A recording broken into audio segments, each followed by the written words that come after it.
Olá, pessoal, tudo bem? Meu nome é Alan e eu estou aqui para trazer para vocês algumas dicas de como escrever um artigo científico, tá? Eu sou professor formado em física, tenho mestrado e doutorado na área de ensino, filosofia e história das ciências e, assim como muitos de vocês, já me deparei com aquela situação: o professor propõe a escrita de um artigo e a gente não sabe como é que se escreve o artigo.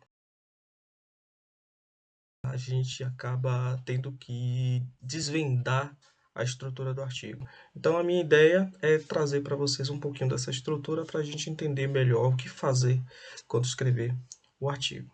E aí a gente já se depara com a questão: todos os artigos são iguais? Não, tá? Então, os artigos eles têm uma essência que é muito parecida, tá?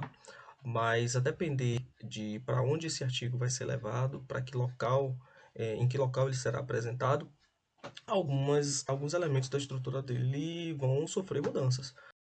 Bom, então, em termos de estrutura, a gente pode pensar no artigo como uma construção textual que tem três blocos principais, né? Então, a gente tem os elementos pré-textuais, a gente tem o texto principal, tá? E nós temos os elementos pós-textuais, tá?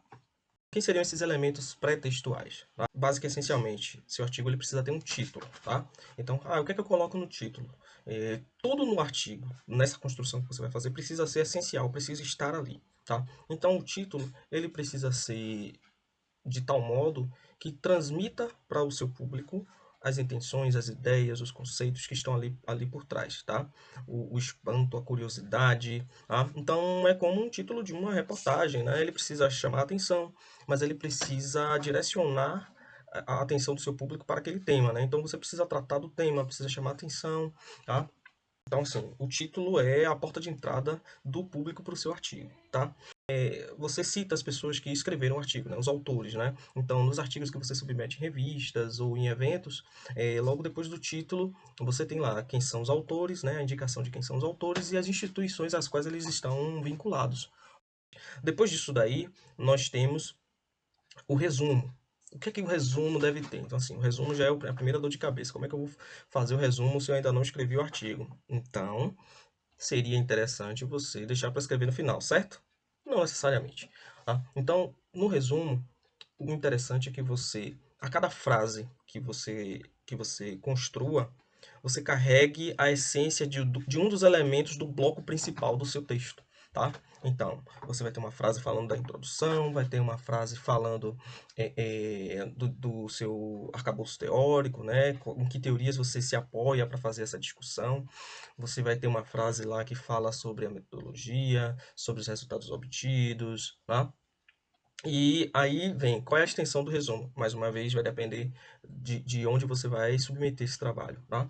Então, você vai ter resumos de 200 palavras, de 250, de 300 palavras, algo que vai depender, tá? Então, no resumo, normalmente, no resumo não tem parágrafos, né? Então, ele é um bloco único, onde você vai discorrendo sobre a estrutura do seu artigo, suas impressões, as intenções, as ideias que estão ali por trás dele, mas sempre de modo bastante conciso, tá? De um modo bastante direto, de modo que o seu leitor entenda a estrutura do seu artigo, entenda as técnicas que você vai utilizar, mas não é o espaço para você discutir as técnicas, discutir os métodos, discutir os objetos de estudo, né? É uma apresentação de todos esses elementos, tá? Então, o resumo ele funcionaria como uma apresentação de todos os elementos que vão aparecer ao longo do seu artigo, inclusive resultados, tá? Então, algumas pessoas ficam receosas de colocar, de indicar ou de sinalizar os resultados no resumo. É importante sim, tá?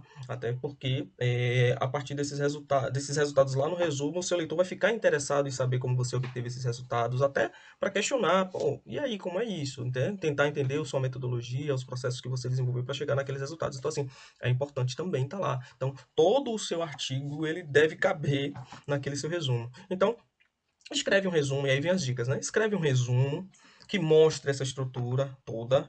E aí eu estou falando no processo de escrita, tá? Não no artigo que você vai levar lá. Escreve um resumo de modo que você tenha uma noção geral do que você quer apresentar. E ao final da produção do seu artigo, você volta no resumo e corrige, porque com certeza vão ter alterações. tá?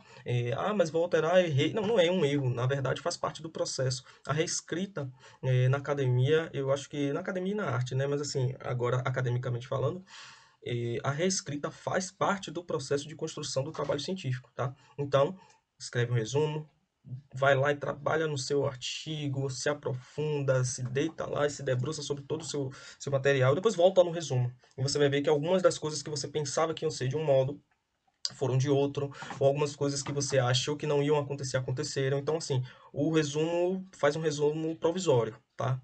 Pronto. O resumo, ele é acompanhado por palavras-chave. O que é que são essas palavras-chave? São palavras que carregam elementos fundamentais para o seu artigo, né? Então, por exemplo, digamos que você vai tratar sobre questões da epistemologia do conhecimento científico, tá? Então, bom, tem que ter epistemologia lá na sua palavra-chave. Obstáculo epistemológico de Bachelard. Então, aí você vai botar lá obstáculo epistemológico. Então, aí você não precisa botar epistemologia e obstáculo epistemológico. Você já vai ter uma palavra-chave que seria lá o obstáculo epistemológico, ou seja, é um termo. Tá? Então, a ideia, a palavra-chave, não quer dizer que seja uma palavra, né? Pode parecer óbvio, mas a gente se confunde às vezes com isso, tá? Então, existem vários termos na academia que são palavras-chave, tá? Então, um obstáculo epistemológico é uma palavra-chave do meu artigo. Enfim, e aí eu vou utilizar essas palavras-chave para sinalizar as partes mais importantes. Normalmente, a gente é solicitado a selecionar de 3 a 5 palavras-chave, tá? Mas, mais uma vez, pode mudar, você pode precisar fornecer mais palavras-chave, 6, 7, 10, ou menos palavras-chave, 2 palavras-chave, né? Difícil, né? Eu confesso que eu não me lembro de ter visto alguma situação com menos de 3 palavras-chave. Além desse resumo das palavras-chave, esse bloquinho, né, resumo palavra-chave, normalmente ele vem numa tradução em outra língua, tá? Por padrão, normalmente a gente vai encontrar um abstract e um keywords, né? Ou seja, um resumo, abstract e um keywords, que são as palavras-chave. Mas acontece da gente precisar produzir esse resumo e essas palavras-chave em outras línguas que não em inglês, tá? Em francês, em espanhol. E aí, mais uma vez, demandas do alvo desse artigo, né? Desse material científico. Então, esses, em essência, são os elementos pré-textuais do seu artigo. Bom, aí vou pular para o final do trabalho do artigo, né?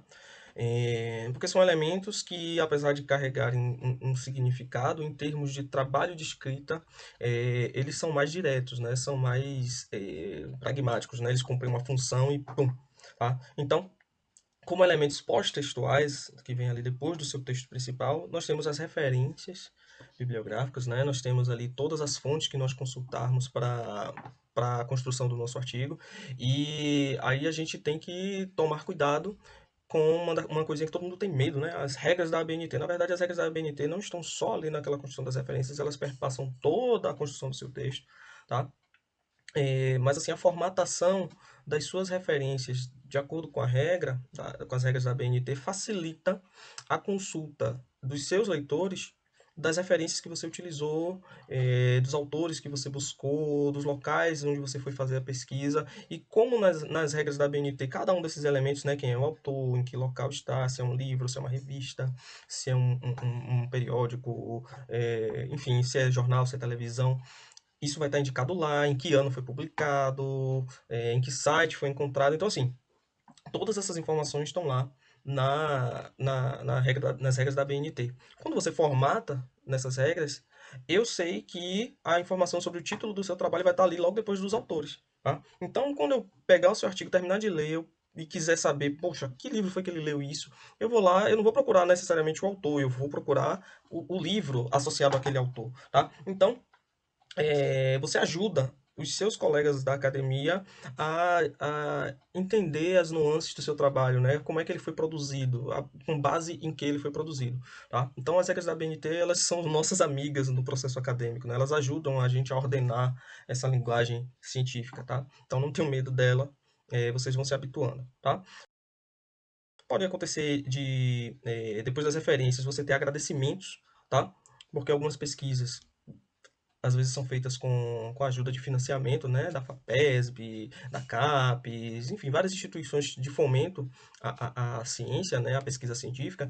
Então, cabe com certeza, né, essas agências de fomento, elas abrem inúmeras portas para o desenvolvimento da pesquisa científica. Então, claro, agradecimentos serão sempre bem-vindos, tá? E temos também os anexos e os apêndices, tá? Então, assim, os apêndices são... Eles têm uma constituição parecida. A diferença é que o apêndice é escrito pelo próprio autor, tá? E os anexos são textos elaborados por outras pessoas que fazem parte dos materiais, né, que permitiram a construção daquele artigo. Então, por exemplo, se você utilizou uma fotografia de um que saiu no jornal, então você não precisou colocar lá no corpo do texto, mas você citou e achou importante colocar no anexo para que as pessoas entendessem qual foi a origem daquela informação. Aí você coloca essa fotografia junto, por exemplo, com a reportagem lá nos anexos, tá? Mas teve uma fotografia que você fez, você fotografou, e essa fotografia, enfim, vai lá para os apêndices, né? Porque foi uma produção sua. Um texto, uma carta escrita por não sei quem das quantas. Bom, essa carta é uma carta de um terceiro, então é um anexo que vai entrar lá no seu artigo, tá? Mas um questionário que você elaborou, aí vai lá nos apêndices, tá? Então, apêndice, acho que dá para associar com a ideia que nós temos apêndice, então apêndice é meu e anexo é dos outros, né? Para não ficar na dúvida o que é anexo, o que é apêndice, tá? Então, esses aí são os elementos pós-textuais, tá? Eles fazem parte ali é quase assim um fechamento, né, dos elementos finais do seu artigo. E, assim, todos eles têm sua importância.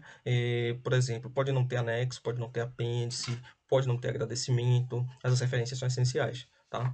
Então, assim, desses aqui que eu falei, referência, agradecimentos, anexos e apêndices, é o único que não pode faltar de jeito nenhum, são as referências, tá? A gente precisa mostrar de onde vieram as informações que estão sendo apresentadas naquele artigo, tá?